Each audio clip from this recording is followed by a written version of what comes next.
Era una noche fría de noviembre cuando todo mi mundo se desmoronó con una simple llamada telefónica. Había estado preparando la cena en la cocina, esperando que Miguel regresara de su viaje de negocios, cuando su teléfono celular comenzó a vibrar sobre la mesa del comedor. Normalmente no contestaría, pero había estado sonando toda la tarde y pensé que podría ser algo importante relacionado con su trabajo. «¿Aló?», respondí, secándome las manos con el delantal. Hubo un silencio largo del otro lado de la línea, seguido de una respiración suave y luego, en un susurro apenas audible, «Te amo». Mi corazón se detuvo. Era una voz de mujer, íntima, cargada de una emoción que reconocí inmediatamente porque una vez había usado ese mismo tono cuando hablaba con Miguel durante nuestros primeros años de matrimonio. Pero lo que me dejó sin aliento no fue solo escuchar esas palabras dirigidas a mi esposo, sino reconocer exactamente quién las había pronunciado. Era la voz de mi hermana menor, Carmen. Colgué el teléfono con manos temblorosas y me quedé allí parada, mirando el dispositivo como si fuera una serpiente venenosa. Mi mente se negaba a procesar lo que acababa de escuchar. Carmen, mi hermana Carmen, que había vivido con nosotros durante los últimos 6 meses después de perder su trabajo, que cenaba en nuestra mesa todas las noches, que se reía de los chistes de Miguel y jugaba con nuestros hijos como la tía perfecta que siempre había sido. Los recuerdos comenzaron a encajar como piezas de un rompecabezas maldito. Las miradas que había notado entre ellos pero que había descartado como mi imaginación. Las conversaciones que se detenían abruptamente cuando yo entraba a la habitación. Los mensajes de texto que Miguel recibía por las noches y que lo hacían sonreír de una manera que no había visto en años. Las excusas de Carmen para salir justo cuando Miguel llegaba tarde del trabajo. Todo había estado allí, frente a mis ojos, pero mi corazón se había negado a ver la traición que se desarrollaba bajo mi propio techo. Me senté pesadamente en el sofá de la sala, sintiendo como si el suelo se hubiera abierto bajo mis pies. ¿Cuánto tiempo había estado pasando esto? ¿Cuándo había comenzado? ¿Cómo mi hermana, la persona en quien más confiaba después de Miguel, había podido traicionarme de esta manera? Y Miguel, mi esposo de 12 años, el padre de mis 2 hijos, el hombre con quien había planeado envejecer, ¿cómo había podido hacer esto? Las lágrimas llegaron entonces, amargas y ardientes, pero junto con ellas vino algo más, una furia fría y calculadora que nunca antes había sentido. No era el tipo de mujer que montaba escenas dramáticas o que confrontaba a gritos. Era contadora, acostumbrada a los números, a los hechos, a las pruebas concretas. Y si iban a jugar este juego, yo lo jugaría mejor que ellos.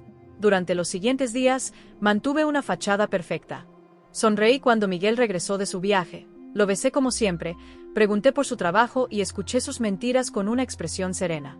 Carmen siguió comportándose como la hermana cariñosa de siempre, ayudándome con los niños, ofreciéndose a hacer las compras, siendo la invitada perfecta en mi hogar. Pero yo estaba observando, tomando nota mental de cada gesto, cada mirada, cada mensaje que Miguel revisaba a escondidas. Comencé a llegar temprano a casa algunos días, diciéndole a mi asistente que tenía dolor de cabeza. Los encontré una tarde en la cocina, demasiado cerca el uno del otro mientras preparaban café, separándose rápidamente cuando escucharon mi auto en la entrada. Otra vez los vi desde la ventana del segundo piso, en el jardín trasero, Miguel tocando suavemente el brazo de Carmen mientras hablaban en voz baja. No eran gestos que un cuñado le haría a su cuñada, eran caricias de amante. Instalé discretamente una aplicación de monitoreo en el teléfono de Miguel cuando lo dejó cargando en nuestro dormitorio. Era increíblemente fácil cuando sabía su contraseña, la fecha de nuestro aniversario de bodas, una ironía cruel que no pasó desapercibida para mí. Los mensajes que encontré me destrozaron y me endurecieron al mismo tiempo. No puedo esperar a que Sofía se vaya a trabajar mañana, decía uno de Carmen. Cada vez es más difícil pretender que no te amo cuando ella está cerca, respondía Miguel. ¿Cuándo se lo vamos a decir? No puedo seguir viviendo esta mentira, escribía mi hermana en otro mensaje. Pronto, mi amor. Necesito encontrar el momento adecuado. Ella no se lo espera, será un shock terrible, contestaba mi marido. Había docenas de mensajes como estos, intercambios que se remontaban a 4 meses atrás. 4 meses de traición bajo mi propio techo, 4 meses en los que había sido la idiota que cocinaba para su marido infiel y su hermana traidora, que lavaba su ropa y pagaba las cuentas mientras ellos planeaban su futuro juntos. Pero el mensaje que más me dolió fue uno que Miguel le había enviado a Carmen la semana anterior. Ayer Sofía me dijo que te consideraba su mejor amiga además de su hermana. Me partió el corazón ver lo feliz que se veía cuando lo decía. No sabe que la mujer en quien más confía es quien le va a romper la vida. Esa noche, Después de que los niños se durmieran y Miguel se fuera a su clase nocturna de tenis, que ahora sabía que era mentira, me senté en mi oficina en casa y comencé a hacer lo que sabía hacer mejor: planificar. Revisé nuestras finanzas, nuestras cuentas bancarias, nuestros activos. Hice copias de todos los documentos importantes. Contacté discretamente a un detective privado para que documentara la aventura amorosa. No iba a ser la esposa engañada que descubre la infidelidad y reacciona impulsivamente. Iba a ser la estratega que se aseguraría de obtener todo lo que merecía en el divorcio que vendría. También comencé a documentar todo en un diario detallado. Cada mensaje interceptado, cada encuentro furtivo que presenciaba, cada mentira que Miguel me contaba sobre dónde había estado. El detective que contraté, un hombre mayor llamado Ricardo que había manejado casos como este durante décadas, me aseguró que tenía evidencia más que suficiente para cualquier procedimiento legal. Señora Mendoza, me había dicho durante nuestra segunda reunión, entregándome un sobre lleno de fotografías, lo siento mucho por lo que está pasando, pero quiero que sepa que tiene un caso muy sólido. Su esposo y su hermana no han sido nada discretos. Las fotografías eran devastadoras. Miguel y Carmen besándose en el auto del afuera de un motel. Entrando tomados de la mano a un restaurante en el otro lado de la ciudad. Ella saliendo del edificio de oficinas donde él trabajaba, claramente después de una de sus supuestas reuniones nocturnas. En una de las fotos, Carmen llevaba puesto un collar que yo no le había visto antes, y me di cuenta de que probablemente había sido un regalo de Miguel. Mientras recopilaba evidencias, también me preparé emocionalmente para lo que venía. Fui a terapia, diciéndole a la psicóloga que estaba pasando por una situación marital difícil sin entrar en detalles. Necesitaba estar mentalmente fuerte para cuando llegara el momento de la confrontación. Mis hijos, Ana de 10 años y Diego de 8, no podían ver a su madre desmoronarse.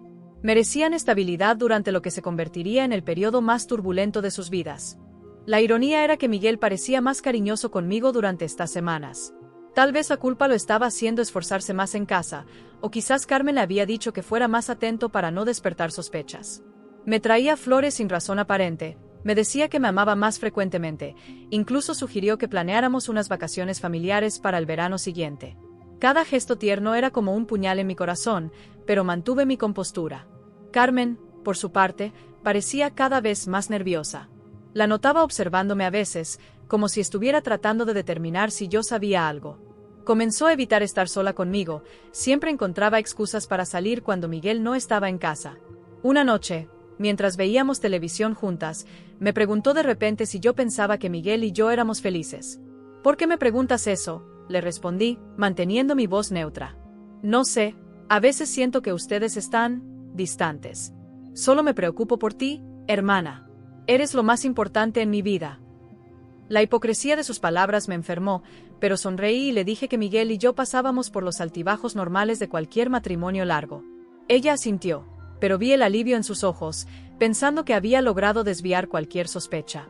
Fue entonces cuando decidí que era hora de actuar. Contacté al mejor abogado de divorcios de la ciudad, una mujer feroz llamada doctora Patricia Vega que tenía una reputación de obtener acuerdos favorables para sus clientas. Le presenté toda mi evidencia, los mensajes, las fotografías, los registros financieros, mi diario detallado de los últimos 2 meses. Esto es impresionante, dijo la doctora Vega después de revisar todo. Raramente veo un caso tan bien documentado. Su esposo no tendrá más opción que aceptar nuestros términos. Preparamos los papeles del divorcio, asegurándonos de que yo obtuviera la custodia principal de los niños, la casa, la mayor parte de los activos financieros y una pensión alimenticia generosa. Dado que Miguel tenía ingresos considerablemente más altos que los míos como ingeniero en una empresa tecnológica, y considerando la evidencia de adulterio, teníamos una posición muy fuerte. Pero antes de servirle los papeles, tenía un último acto que realizar en esta obra de traición familiar. Era un sábado por la mañana cuando finalmente ejecuté mi plan. Les dije a Miguel y Carmen que tenía que ir a la oficina por unas horas para terminar un proyecto urgente, sabiendo que aprovecharían mi ausencia para estar juntos. En lugar de ir al trabajo, me dirigí a casa de mis padres.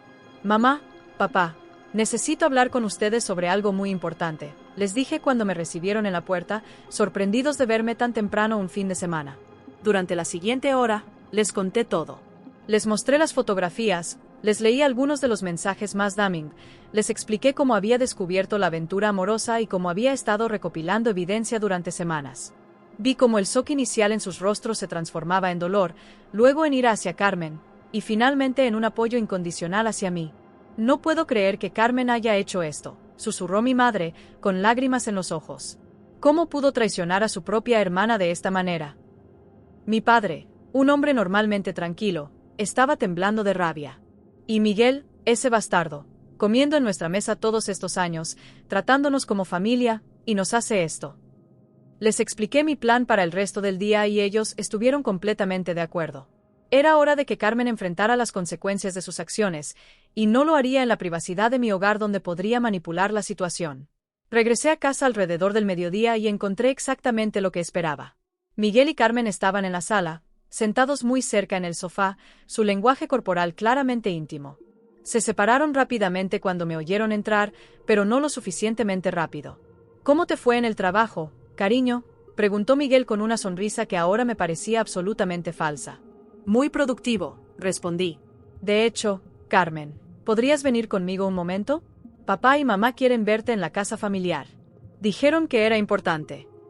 Carmen se veía confundida pero aceptó.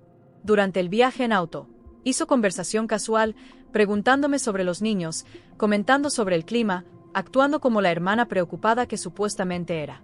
Yo respondía con monosílabos, disfrutando silenciosamente de lo que sabía que venía. Cuando llegamos a casa de mis padres, Carmen saludó alegremente a nuestros padres, pero inmediatamente notó la tensión en el ambiente.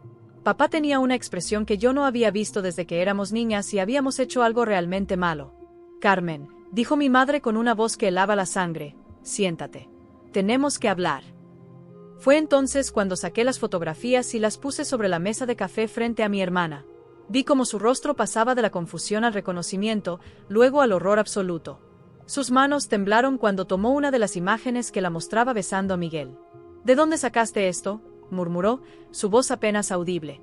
De un detective privado que contraté cuando descubrí tu aventura amorosa con mi esposo, dije con una calma que me sorprendió a mí misma. ¿Realmente pensaste que podrías vivir en mi casa, comer mi comida, jugar con mis hijos, y acostarte con mi marido sin que yo me diera cuenta eventualmente? Carmen comenzó a llorar, pero no eran lágrimas de arrepentimiento sino de pánico. Sofía, puedo explicarlo, no es lo que piensas. No es lo que pienso, interrumpí, sacando mi teléfono y reproduciendo una grabación que había hecho de sus mensajes de texto. Su propia voz llenó la habitación. No puedo esperar a que Sofía se vaya a trabajar mañana. La expresión en el rostro de Carmen cambió completamente. Se dio cuenta de que estaba atrapada, de que no había manera de negar o minimizar lo que había hecho. Mis padres la miraban con una mezcla de dolor y disgusto que nunca antes había visto en sus rostros. ¿Por qué, Carmen?, preguntó mi madre. ¿Por qué le harías esto a tu hermana? Ella te abrió las puertas de su casa cuando lo perdiste todo. Te dio un hogar, una familia. Yo no planeé que esto pasara, sollozó Carmen. Miguel y yo, simplemente sucedió. Nos enamoramos. No puedes controlar de quién te enamoras. Pero puedes controlar lo que haces al respecto, rugió mi padre. Puedes alejarte. Puedes decirle la verdad a tu hermana. Puedes actuar con honor en lugar de ser una traidora mentirosa. Carmen miró hacia mí con ojos suplicantes. Sofía, por favor, entiende. Nunca quise lastimarte.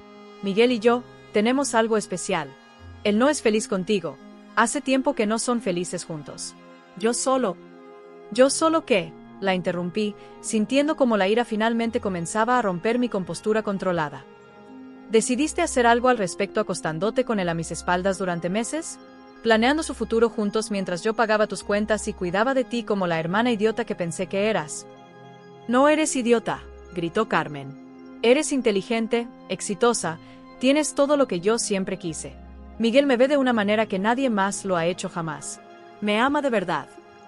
Te está usando, Carmen, dije con una frialdad que me sorprendió. Igual que usó a su primera novia cuando estaba casado conmigo los primeros años. Igual que me usó a mí. Los hombres como Miguel no cambian, solo encuentran nuevas víctimas. Eso la silenció temporalmente. Vi en sus ojos que había algo que yo sabía y que ella no. ¿No sabía sobre Linda?, pregunté. ¿Su aventura amorosa cuando Ana tenía 2 años? Duró 6 meses. Yo lo perdoné porque era joven e idiota y pensé que podíamos superarlo. Pero ahora veo el patrón. Y tú, querida hermana, eres simplemente la siguiente en la línea. Carmen se veía devastada. Era claro que Miguel nunca le había mencionado su historial de infidelidad. Estás mintiendo, susurró, pero su voz carecía de convicción. Saqué otro folder de mi bolsa y le mostré documentos de terapia de pareja de hace 8 años, registros que había guardado todos estos años. Los ojos de Carmen escanearon las páginas que detallaban la aventura amorosa de Miguel con una colega del trabajo. Miguel tiene un patrón, expliqué.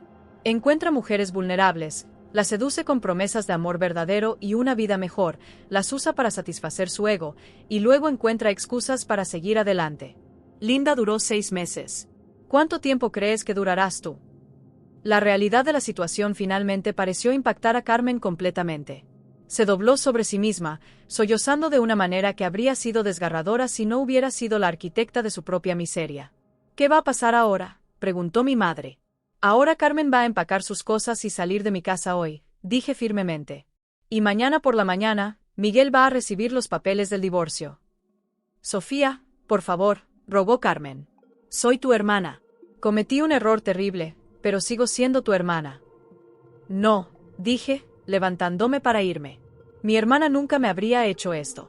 Mi hermana me habría protegido de un hombre como Miguel, no se habría aliado con él contra mí.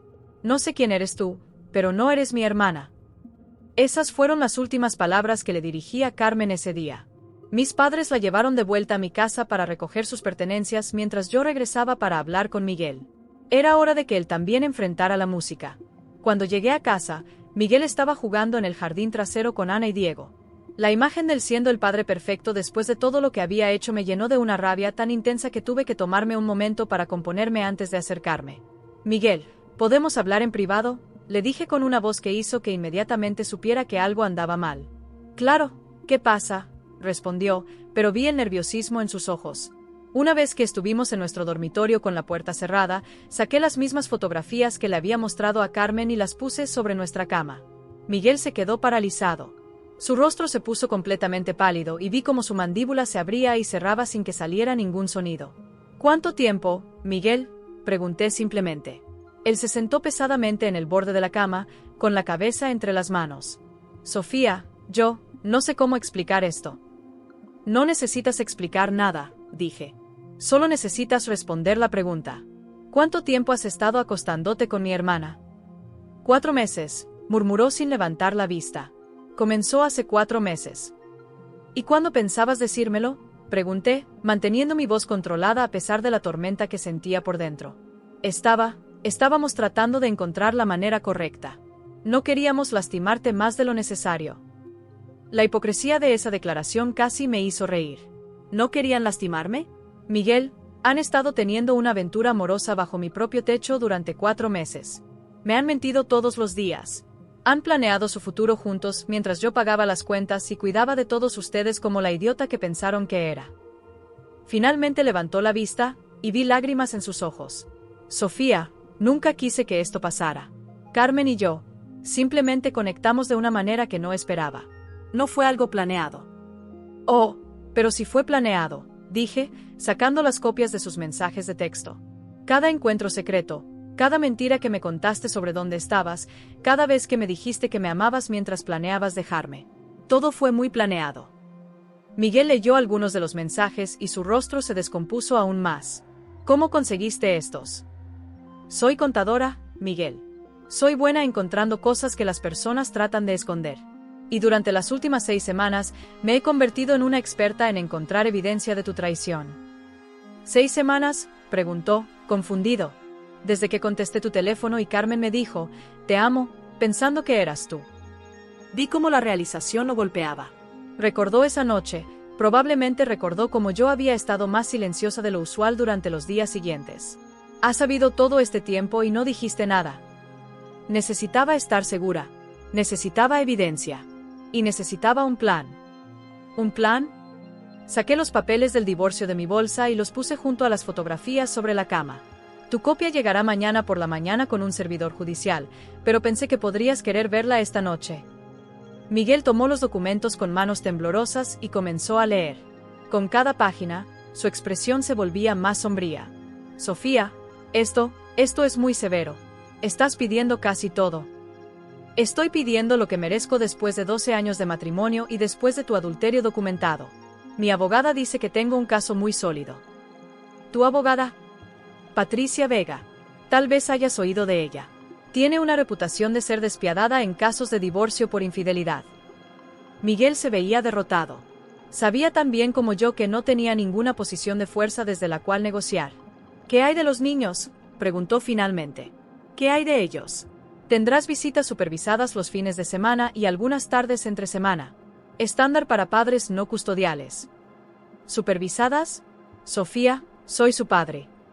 Eres su padre que decidió destruir su familia por una aventura amorosa con su tía. ¿Realmente crees que voy a confiar en tu juicio con respecto a nuestros hijos? Miguel se quedó callado por un largo momento, procesando la magnitud de lo que había perdido. ¿Hay alguna manera de que podamos hablar de esto? De encontrar una solución que funcione para todos. La única solución es que firmes los papeles y te vayas de mi casa esta noche. Puedes quedarte en un hotel, puedes quedarte con Carmen. Me importa un carajo. Pero no vas a pasar ni una noche más bajo el mismo techo que mis hijos hasta que esto se resuelva legalmente. Sofía, por favor. Sé que cometí un error terrible, pero podemos ir a terapia, podemos trabajar en esto. ¿Trabajar en qué, Miguel? ¿En el hecho de que me traicionaste con mi propia hermana?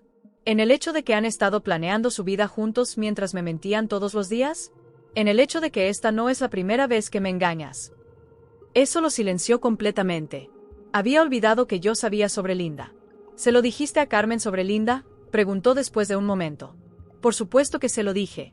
Tenía derecho a saber con qué tipo de hombre se estaba involucrando. ¿Y qué dijo ella? Se dio cuenta de que no es tan especial como pensaba. Que simplemente es la última en una línea de mujeres que has usado para satisfacer tu ego. Miguel se levantó abruptamente y comenzó a caminar de un lado a otro en la habitación. Esto no es justo, Sofía. Carmen y yo realmente nos amamos. No es como lo que pasó con Linda. ¿No?, pregunté. ¿Le dijiste a Linda las mismas cosas que le estás diciendo a Carmen? ¿Que era especial? ¿Que nunca había sentido algo así? ¿Que yo no te entendía? Su silencio fue respuesta suficiente. Aquí está lo que va a pasar, continué. Vas a ir downstairs, vas a decirles a Ana y Diego que papá tiene que viajar por trabajo durante un tiempo. Vas a empacar una maleta con lo esencial.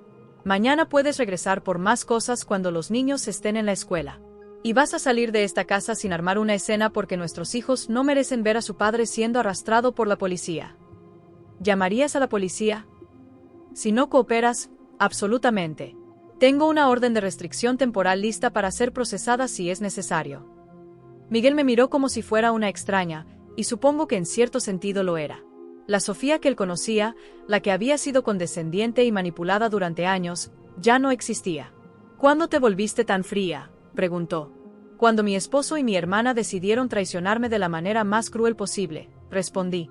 Cuando me di cuenta de que la persona con quien pensé que iba a envejecer era capaz de mentirme a los ojos todos los días mientras planeaba abandonarme. Cuando entendí que tenía que protegerme a mí y a mis hijos porque claramente nadie más lo haría. Esa noche, después de que Miguel se fuera con su maleta y sus mentiras, me senté en la sala que habíamos compartido como familia durante tantos años y finalmente me permití llorar. Lloré por el matrimonio que había perdido, por la hermana que nunca volvería a tener, por la inocencia de mis hijos que se vería afectada por las decisiones egoístas de los adultos en sus vidas. Pero también lloré de alivio. El peso de mantener la farsa durante semanas finalmente se había levantado de mis hombros. Ya no tenía que pretender que no sabía lo que estaba pasando. Ya no tenía que sonreír cuando Miguel me mentía o ser amable con Carmen mientras ella planeaba robarme la vida. Los días siguientes fueron un torbellino de actividad legal. Miguel contrató su propio abogado, pero como la doctora Vega había predicho, su posición era prácticamente indefendible.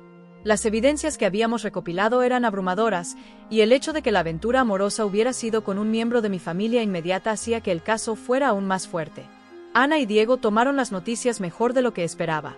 Les expliqué que papá y mamá habían decidido vivir en casas separadas, que a veces los adultos se dan cuenta de que son más felices como amigos que como esposos. Diego, siendo más joven, aceptó esto con la flexibilidad típica de los niños. Ana, más perceptiva, hizo más preguntas, pero parecía entender que algunas cosas no tenían explicaciones fáciles.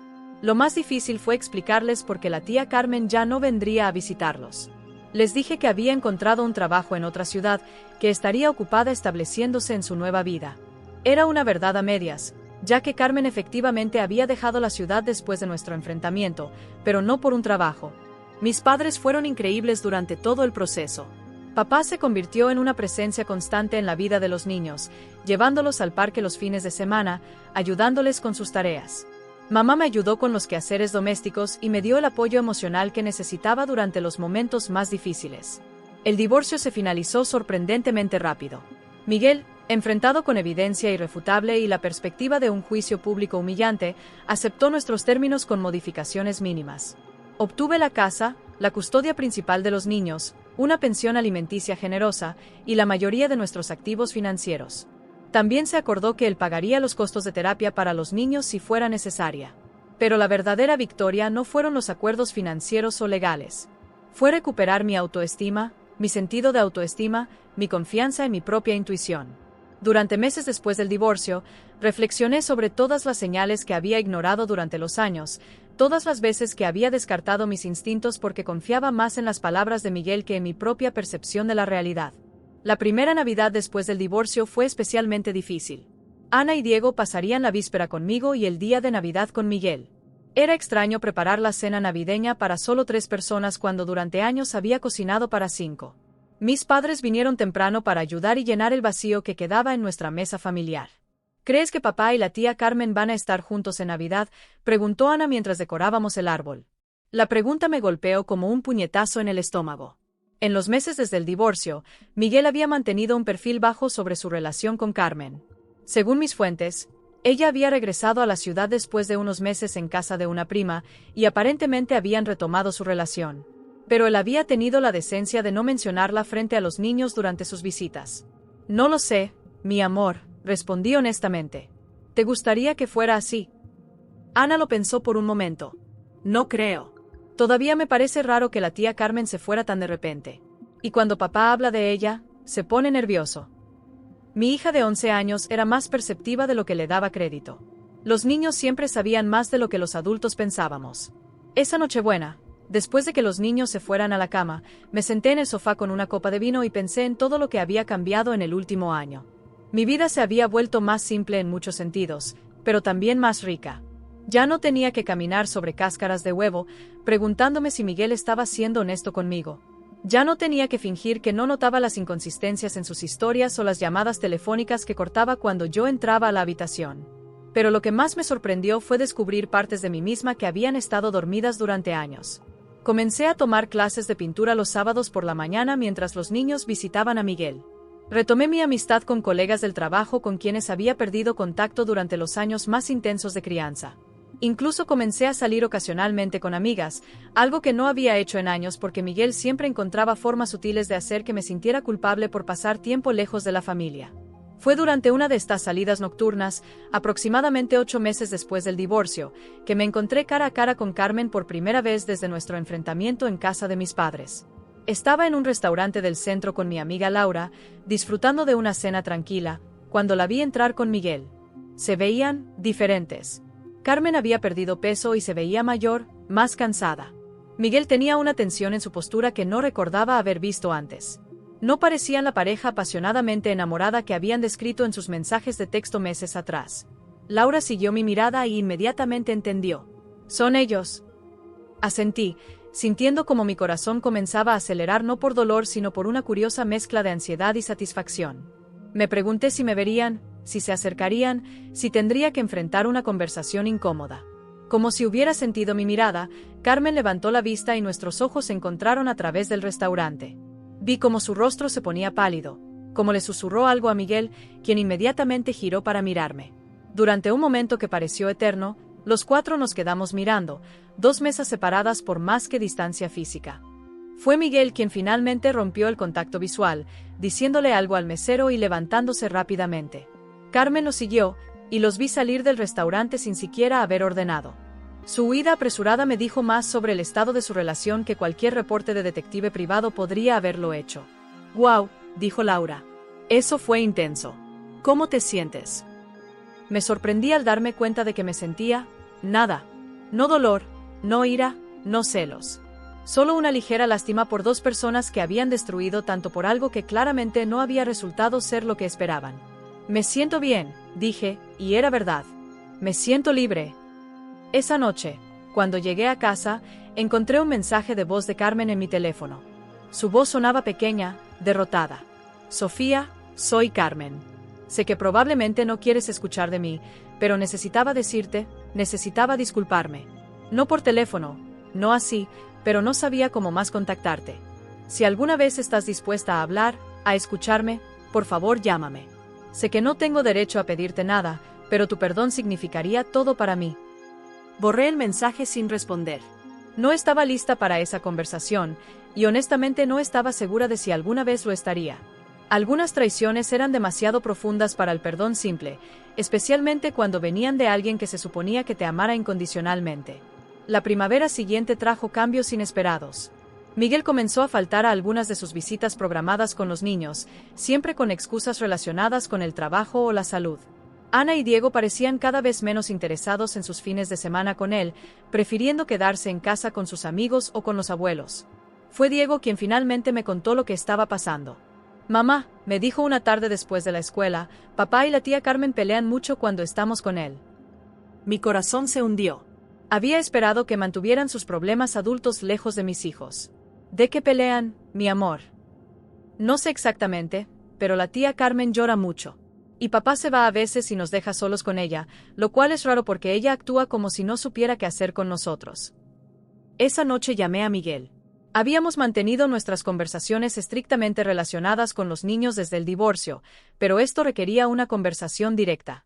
Miguel, necesitamos hablar sobre lo que está pasando durante las visitas de los niños. Hubo una pausa larga antes de que respondiera. ¿A qué te refieres? Diego me dijo que tú y Carmen están peleando frente a ellos. También dijo que a veces los dejas solos con ella y te vas. ¿Es eso cierto? Otra pausa. Sofía, las cosas han sido complicadas últimamente. No me importa qué tan complicadas sean las cosas entre ustedes. Mis hijos no deberían estar expuestos a sus problemas de pareja. Si no pueden mantener un ambiente estable durante las visitas, entonces necesitamos reconsiderar los arreglos. No es tan simple, dijo, y pude escuchar la tensión en su voz. Ella está luchando con algunas cosas. Culpa, depresión, no lo sé. Ya no es la misma persona que conocí. La ironía de su declaración no se me escapó. Carmen había destruido su relación conmigo persiguiendo una fantasía romántica con Miguel, solo para descubrir que las fantasías raramente sobreviven la realidad cotidiana. Eso no es problema de mis hijos, Miguel. Si Carmen necesita ayuda profesional, debería obtenerla. Pero mientras tanto, los niños no deberían estar expuestos a inestabilidad emocional. ¿Qué sugieres? Sugiero que hasta que resuelvas tu situación personal, las visitas sean solo contigo, sin Carmen presente. Ella vive conmigo, Sofía. No puedo simplemente pedirle que se vaya cada vez que los niños vengan. Entonces tal vez necesites repensar tus prioridades, dije firmemente. Tus hijos deberían venir antes que tu novia, especialmente considerando cómo comenzó esa relación. Miguel se quedó callado por un momento largo. Las cosas no han sido lo que esperábamos, admitió finalmente. ¿Y qué esperabas exactamente?, pregunté, genuinamente curiosa. ¿Pensaste que una relación construida sobre traición y mentiras iba a ser diferente de alguna manera? No lo sé, murmuró. Supongo que pensé que si realmente nos amábamos, todo lo demás se resolvería. El amor no resuelve problemas de carácter, Miguel. El amor no elimina la culpa o la desconfianza. Carmen sabe que eres capaz de engañar a tu esposa, y tú sabes que ella es capaz de traicionar a su hermana. ¿Cómo construyes una relación sólida sobre esa base? No tenía respuesta para eso, lo cual era respuesta suficiente. Acordamos que las visitas futuras serían solo entre Miguel y los niños. Carmen no estaría presente, al menos hasta que demostraran que podían proporcionar un ambiente estable. No estaba segura de si esto mejoraría las cosas, pero al menos protegería a Ana y Diego de presenciar más drama adulto. Unas semanas después, me enteré a través de Laura, quien había escuchado rumores en el trabajo, que Miguel y Carmen se habían separado temporalmente. Aparentemente, Carmen había regresado a casa de mis padres pidiendo perdón y un lugar donde quedarse. Esa noche, mamá me llamó. Sofía, cariño, necesito contarte algo. Carmen vino aquí esta tarde. Mi estómago se apretó. Y le dije que no podía quedarse aquí. Le dije que había hecho su elección hace un año y que tenía que vivir con las consecuencias. Me sorprendió escuchar la dureza en la voz de mi madre. Mamá siempre había sido la pacificadora de la familia, la que trataba de mantener a todos unidos sin importar qué. ¿Cómo se lo tomó? Lloró mucho. Dijo que había cometido el peor error de su vida, que Miguel no era el hombre que pensó que era, que se daba cuenta de que había perdido lo más importante por algo que resultó no valer nada. ¿Y qué le dijiste? Le dije la verdad, que había tenido opciones en cada paso del camino y había elegido traicionar a su hermana, que el remordimiento no deshace el daño, que algunas decisiones tienen consecuencias permanentes. Sentí una mezcla de orgullo y tristeza. Orgullo porque mi madre había defendido mis límites, tristeza porque todo había llegado a este punto. ¿Dónde se quedó? No lo sé. Se fue en su auto. Tu padre y yo decidimos hace tiempo que protegerte a ti y a los niños será más importante que mantener la paz familiar superficial. Esa conversación marcó el final definitivo de cualquier posibilidad de reconciliación con Carmen. Hasta ese momento, había mantenido una pequeña parte de mi corazón abierta a la posibilidad de que algún día pudiéramos encontrar una manera de reconstruir algún tipo de relación. Pero escuchar que había perdido el apoyo incluso de nuestros padres hizo que me diera cuenta de que el daño era irreparable. El verano llegó con nuevas rutinas y nuevas posibilidades. Los niños se habían adaptado completamente a nuestra nueva vida. Ana había comenzado a tocar guitarra y Diego se había unido al equipo de fútbol de la escuela. Sus visitas con Miguel se habían vuelto más estables después de que Carmen saliera de escena, aunque aún era claro que preferían estar en casa conmigo. Fue durante este periodo que conocí a Roberto. Era sábado por la mañana en mi clase de pintura cuando un hombre alto con cabello canoso se disculpó por llegar tarde y se sentó en el caballete al lado del mío. Tenía una sonrisa amable y manos que se veían como si estuvieran acostumbradas al trabajo duro. ¿Primera clase?, le pregunté mientras mezclaba colores en mi paleta. Primera clase de pintura, dijo con una risa. Estoy tratando de hacer cosas que me den miedo. Mi terapeuta dice que es bueno para el crecimiento personal. Su honestidad inmediata sobre estar en terapia me impresionó. En mi experiencia, los hombres como Miguel nunca habrían admitido necesitar ayuda profesional. ¿Y qué otras cosas te dan miedo?, pregunté, sorprendiéndome de mi propio atrevimiento para hacer conversación personal con un extraño. Volver a confiar en alguien, dijo, concentrándose en su lienzo. Salí de un matrimonio difícil hace 2 años. Estoy aprendiendo a ser solo Roberto otra vez, no Roberto el esposo no apreciado. Durante las siguientes semanas, Roberto y yo desarrollamos una amistad fácil y cómoda. Descubrí que era arquitecto, que tenía una hija adolescente que vivía principalmente con su exesposa, que había estado casado durante 15 años con una mujer que finalmente le dijo que nunca lo había amado realmente. Su historia era diferente de la mía, pero el dolor de la traición y la pérdida de confianza era familiar. ¿Alguna vez piensas en volver a casarte?, me preguntó una tarde mientras caminábamos por el parque después de clase. Honestamente, no estoy segura de que alguna vez pueda volver a confiar en alguien de esa manera, admití. La idea de volver a ser tan vulnerable me afía, me dijo durante una de nuestras sesiones. Has pasado los últimos 18 meses reconstruyéndote después de una traición devastadora. Has demostrado una fortaleza increíble. Has protegido a tus hijos, has manejado un divorcio complejo, has establecido límites saludables con personas que te lastimaron. ¿Realmente crees que esa mujer fuerte y sabia sería incapaz de reconocer las señales de alarma si aparecieran de nuevo? Tenía razón. Ya no era la mujer que había ignorado su instinto sobre la aventura amorosa de Miguel con Linda años atrás. Ya no era la persona que descartaba sus propias percepciones en favor de mantener la paz. Había aprendido a confiar en mí misma de maneras que nunca había conocido antes. Cuando Roberto me invitó a cenar unas semanas después, acepté. No como el comienzo de un gran romance, sino como 2 adultos que habían sido lastimados pero que estaban dispuestos a arriesgarse a conocerse mejor. Esa primera cena fue reveladora en formas que no esperaba. Roberto era atento sin ser asfixiante, interesado en mi historia sin ser entrometido, honesto sobre sus propias luchas sin usar mi simpatía como manipulación. Cuando le conté sobre Miguel y Carmen, su reacción fue de genuina indignación en mi favor. No puedo imaginar cómo alguien podría traicionar la confianza de esa manera, dijo. Y que fuera tu hermana hace que sea aún más imperdonable. Durante mucho tiempo me pregunté si había algo malo conmigo, admití. Si de alguna manera había empujado a Miguel a buscar a alguien más. Eso es exactamente lo que mi ex esposa me hizo sentir, dijo Roberto.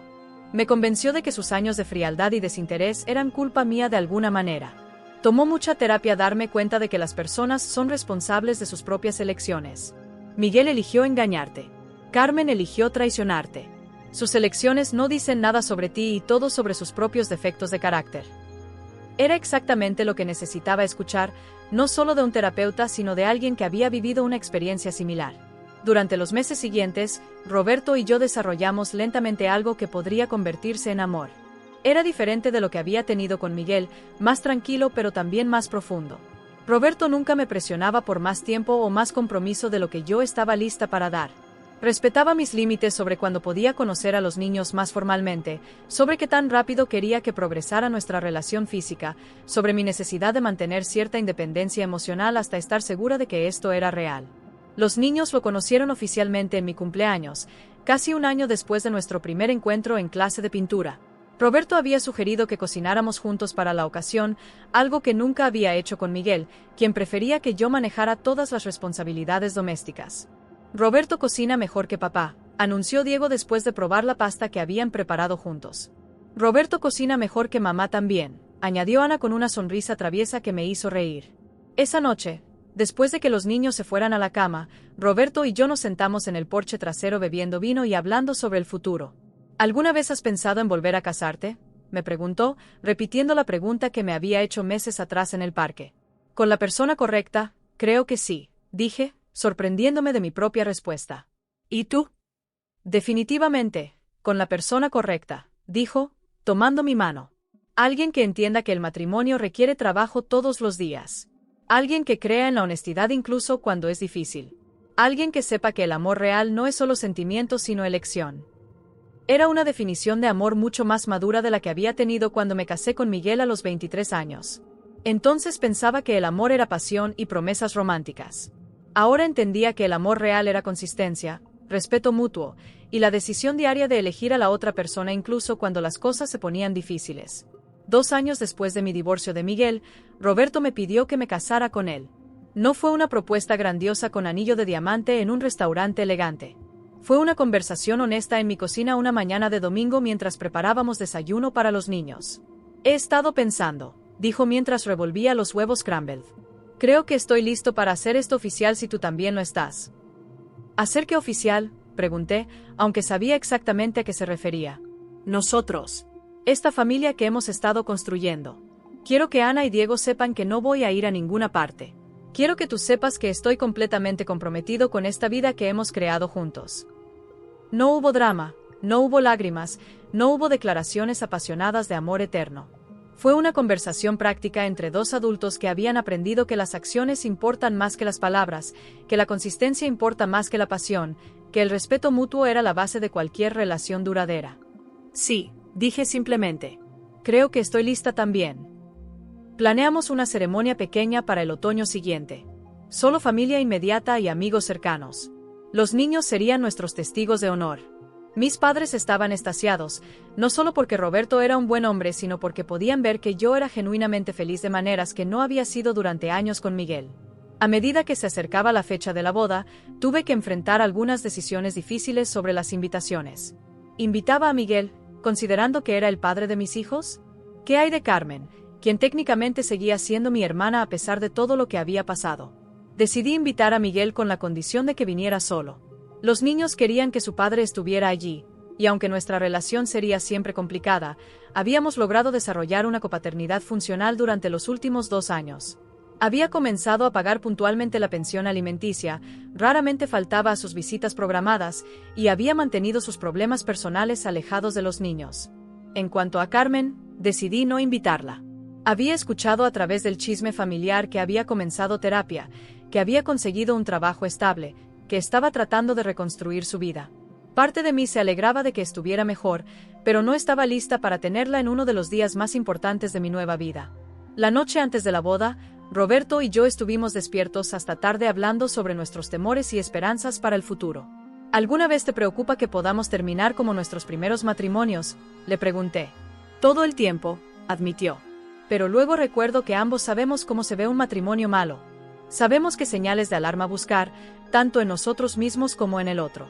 Tenemos herramientas que no teníamos cuando éramos más jóvenes.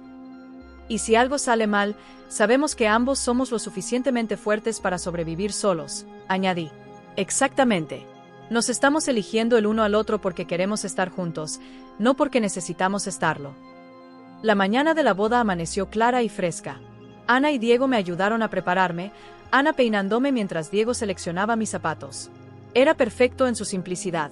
La ceremonia fue hermosa, exactamente lo que habíamos planeado. Roberto se veía guapo en su traje azul marino, y yo me sentía radiante en mi vestido crema simple. Cuando intercambiamos votos, no fueron las promesas dramáticas de amor eterno que había hecho con Miguel. Fueron compromisos prácticos de honestidad, respeto, apoyo mutuo y paternidad compartida para nuestros hijos. Miguel asistió como había prometido, sentándose discretamente en la parte posterior y comportándose apropiadamente durante toda la ceremonia. Después, se acercó para felicitarnos brevemente. «Sofía, te ves muy feliz», dijo, y pude ver en sus ojos que lo decía sinceramente. «Lo soy», respondí simplemente. «Roberto es un buen hombre. Los niños hablan mucho de él. Estoy contento de que hayan encontrado estabilidad». Era la conversación más civil que habíamos tenido desde el divorcio, y me alegré de que hubiera venido. Los niños necesitaban ver que los adultos en sus vidas podían comportarse maduramente incluso después de circunstancias difíciles.